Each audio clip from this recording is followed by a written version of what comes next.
The Cincinnati Bengals have granted edge rusher Trey Hendrickson permission to seek a trade out of the Queen City. Hendrickson led the NFL in sacks last season with 3.5 more than his closest competitor.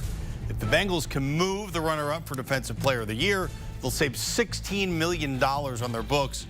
Should be a robust market for the 30-year-old first-team All-Pro. A lot of accolades for Trey Hendrickson. How about two-time Super Bowl champ? That's what we got here. Bryant McFadden bringing the knowledge to HQ. B-Mac, Trey Hendrickson, good as gone from Cincy, you think? And why, first of all, and where could you see him ending up? Yeah, I think he's good as gone because clearly he wants a new contract.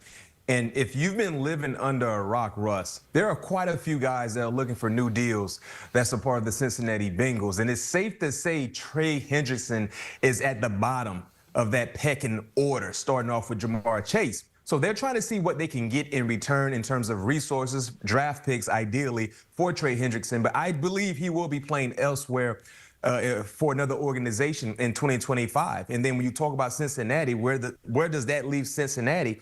Well, Trey was the best player already on the bad defense. You talked about the record-breaking year he had a year ago, leading the NFL in sacks. Unbelievable pass rusher. But you're willing to cut ties because you're trying to make other guys happy that play on the offensive end. So you look at this defense that was bad a year ago, they potentially will be without Sam Hubbard, who retired. Moving on from Trey Hendrickson, Sheldon Rankins, you talk about 3 experienced guys that when we're healthy, we're called upon to do some pretty good things. We're expected to do some pretty good things. But of course, a lot of things happen, and the most reliable, consistent player was Trey Hendrickson, and I think he will be playing elsewhere. All right, you mentioned the offensive side of the ball. T. Higgins got franchise tagged again. What does moving on from Hendrickson, opening up cap space, say to you, if anything, about maybe a long-term deal for T. Higgins? Well, it says that they're trying to make something happen with T. Higgins. Now, when you look at some of the wide receivers that's available, T. Higgins is the #1 option. Clearly a difference maker, a mismatch against any defender, sure-handed, reliable 50-50 catch guy, and he's a big-time playmaker. So Cincinnati, when you put the tag on T. Higgins, you're trying to tell all of us we need to buy some time and not allow him to hit the market so we can try to get an extension done. But that would be easier if you didn't have to worry about paying Jamar Chase as well. Because you didn't play Jamar Chase. You basically told him, go out and prove it again. Well, he did. He had a record-breaking year, earning the Triple Crown.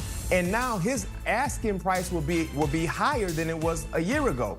So I don't know how this is going to all work out. But for Cincinnati, the plan they have in place, Russ, the only people that know about that plan and understand it are the people that's currently in the building, because from the outside looking in, everything they're doing right now does not make any sense. All right, let's talk about the Jacksonville Jaguars, because you talk about the Bengals doing stuff and not really knowing what's going on. Jacksonville's got a new front office. They were going to release Christian Kirk, and then the Texans offered to trade for him, so it looks like a win-win. Houston gets a receiver they want. Jags get some cap relief that they otherwise wouldn't have had. Jags weren't done there, though. They released tight end Evan Engram as well. So, B-Mac, I ask you, the Jags, they appear to be in cap clearing mode right now. A little over $10 million for the Kirk trade, another 6 or so for releasing Engram. New regime in Jacksonville. What is next for this young front office here? I do not know. Let's address Christian Kirk being traded to a divisional rival in the Houston Texans. You wanted to release Christian Kirk, I understand. But you felt like if you can get something in return, it would make better sense. You got a 7th-round pick. So you got a 7th-round pick in return for Christian Kirk, and you just helped your divisional foe improve in a position they needed help. When you look at all the injuries, Tank Dell will not be available for 2025. We don't know exactly the status of Stephon Diggs, so that's a position of need for the Houston Texans. Well, Jacksonville decided to say, you know what? Let's see who we can help become a better team. Ooh, what about the Houston Texans? We're fans of the Houston Texans because of what they do, and we're fans of the city because of the rodeo. Let's go ahead and add more spice to what they have going on to help them become a better offense. That doesn't make any sense, Jacksonville. It doesn't make any sense. So now you gave up a reliable, of course, you look at the finances, it didn't meet what you guys are dealing with, but you moved them to Houston. You mean to tell me the Houston Texans were the only team in the National Football League that will be willing to give you a 7th-round pick for Christian Kirk? I highly doubt that. And then let's transition to the other confusing move by the aforementioned Jacksonville Jaguars. Evan Engram, really, really good player. I mean, since becoming a Jacksonville Jaguar, he's really excelled and really exceeded the expectations, especially when he's been healthy. Well, you decided to move on from him. That was more surprising than, no, I think trading Christian Kirk to the Houston Texans was more surprising. But this is right there, Russ. This is right there. I mean, I understand Britton Strange has potential upside, but he's not the player that Evan Engram is. So now when you look at trying to have as many playmakers surrounding your young quarterback in Trevor Lawrence for him to be at his best, Evan Engram was his most reliable target since becoming a Jacksonville Jaguars. I'm talking about Trevor Lawrence. Since becoming a Jacksonville Jaguars, he's been the most reliable target for Trevor Lawrence, Evan Engram. So now you move on from him. I don't know what's going on. I'm very, very confused, but I can tell you this much. With Evan Engram being on the market, if I'm the Las Vegas or the Los Angeles Chargers, I raise my hand. Let's see what it takes. If I'm the Denver Broncos, I raise my hand. Let's see what it can take, because those are two teams definitely need tight end production, and I can easily see either team reaching out to find a way to make Evan Engram their tight end one. You see the Texans going out and looking for even more receiving help?